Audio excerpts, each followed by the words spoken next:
And I'm so excited to have her here for the first time. Please give it up for Natalie Wall.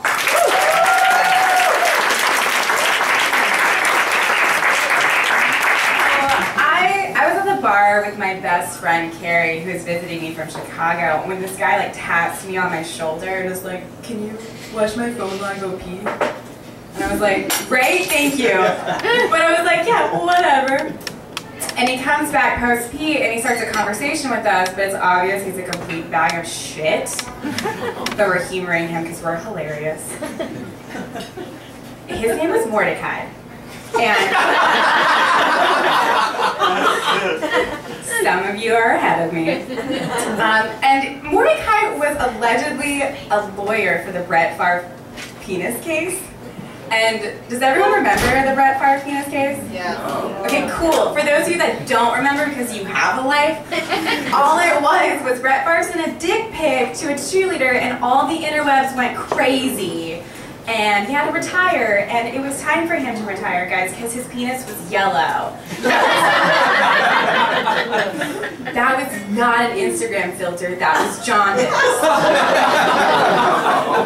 So it was very important for Mordecai to talk about the Brett Favre penis case, and it was also very important for Mordecai to talk about how Jewish of a Jew he was. And real quick, if your name is Mordecai, we know.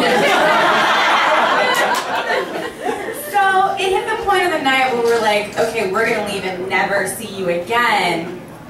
But he is insistent on getting my number, and for some reason I gave it to him, and this would turn into the worst decision of my life. The texting was immediate, and there was weird drug references and weird sex references, and I was getting really pissed off. I didn't understand the weird drug references. I had like a lot of knowledge in that one particular subject matter.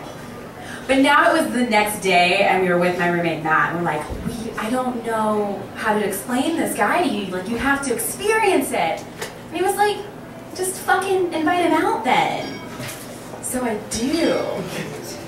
Oh, yes indeed. I invite him to this place called Nowhere, and if you haven't heard of it, Nowhere is the greatest gay bar in New York City. You walk in and a gaggle of gays like run up to you and they're like, "Oh my god, you look so fierce." And you're like, "Say it again." And they're like, "No." And they walk away. What I do have to tell you though is at this point of the night, I've been drinking wine. And like, I understand how to drink beer and I understand how to drink liquor. I don't understand how to drink wine. You're supposed to like sip it and sniff it or some shit. I chugged 2 bottles in 37 minutes. I become like a dumb drunk whore. That is where I'm at. So we get to Nowhere before Mordecai, and we're just like looking at this big heavy door waiting for him to come in. And we see it burst open, and Mordecai sachets into the bar. And Matt turns to me and goes, "That is the gayest thing I've ever seen." And I get to fucking say that because I'm fucking gay. And I was like, "No, he's not, I swear to God." So I just start making out with him immediately. And it is disgusting. At one point I came up and like watched it from afar and was like, kept on going. But I do come up for air to see where Matt and Carrie are, and they're nowhere to be found, and nowhere. And I'm fucking pissed. And I'm like, we're leaving. And we just go. I don't text them. I don't leave like breadcrumbs for my drunken hoary antics for them to follow. We leave. And we're walking down First Avenue, and Mordecai's phone goes off, and it's me calling him. So I'm like, butt dialing you. I can't find my phone. So he picks up, and it's Carrie, and she's like, "Where the fuck are you?" And I was like, "How the fuck did you get my phone?" She goes, "I took it out of your pants pocket while you were doing it on the bar." And I went, "Nice." And she goes, "Just give me cross street so you can get your phone back." And I look up on First Avenue and I go, Taco Bell, McDonald's, find me. And I hang up. 20 minutes later, she was like, "What the fuck was that move?" And I was like, "It was a drunken riddle, you won." She takes me to the side and she's like, "Look, you can go with him if you want to. You shouldn't. But on that slight chance that you say you want to, I want you to have your phone on you.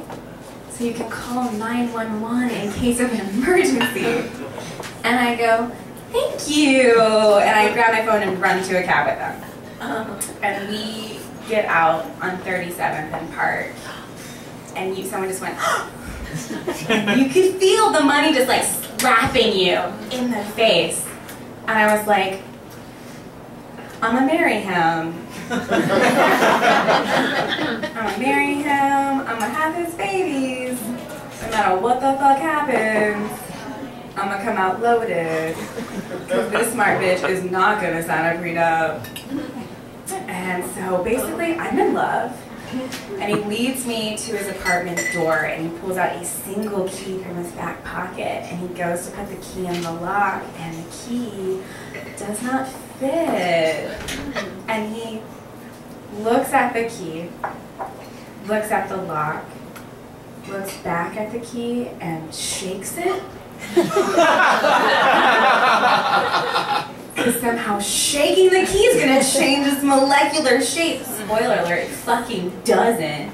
And he turns to me point blank and goes, oh, the landlord must have changed the locks on me because I haven't paid rent in 5 months. And then I go, you should call a locksmith. And he does. The locksmith says it's going to take 2 hours. We're like, fuck it, we'll wait. So we start doing what we were going to do on the inside of the apartment, on the outside of the apartment. And like, okay, we didn't have sex, but a locksmith saw my left boob. He opens the door for us and I like grab my bra and my dignity off the floor and I walk in. And I'm waiting for Mordecai to like do his thing and he comes over to me and kisses me on my forehead. Like the good husband and provider that he's going to be would do. And then he goes underneath the bed and grabs an economy-sized vat of Magnum Trojan condoms. And I was like, yes! We're back in the game. Morty's got a big dick. Morty does not have a big dick. And I would say that repeatedly because he goes through about 3 or 4 condoms because they don't feel right. And I was like, yeah, because you don't have a big penis. That's not what they look like. He puts on like the 5th condom and we start doing the deed. And in about 2 pumps, he comes. And my whole body sobers the fuck up. And I'm like, no. Why? But he has the complete opposite reaction. He grabs me like a full body cuddle lock and starts like aggressively caressing my face and telling me how everlasting this relationship is going to be. And then I go, I gotta go. And like hop up and start shimming on my jeans and he freaks the fuck out. He's like, what do you mean? I've got cocaine, Quaaludes, Eve, Molly, whatever you want. He goes, snorted or injected, like go back to bed. And I was like, do you have weed? And he goes, no. And I was like, I gotta go. And I run out. He chases me. And I get to the elevator before him and I'm praying to God it opens before as quickly as he just came. It does. Nothing ever does. There's always a delay and I love it. And as I'm waiting, he like looks at me and goes, can you please kiss me so I know this meant something to you? And I was like, sure. As he goes in to lean for the kiss, the doors open. I pop back and I slam shut in his face. But as I'm going down the 7 flights, I can hear him screaming my name. Very dramatic, like. But I escape. I never see this guy again. I do, for the next 3 months, get the weirdest voicemails and text messages of my life, though. The last one, which honestly I find to be the weirdest, was, hey, baby, you left your socks here. I'm gonna wash them for you. XO, XO.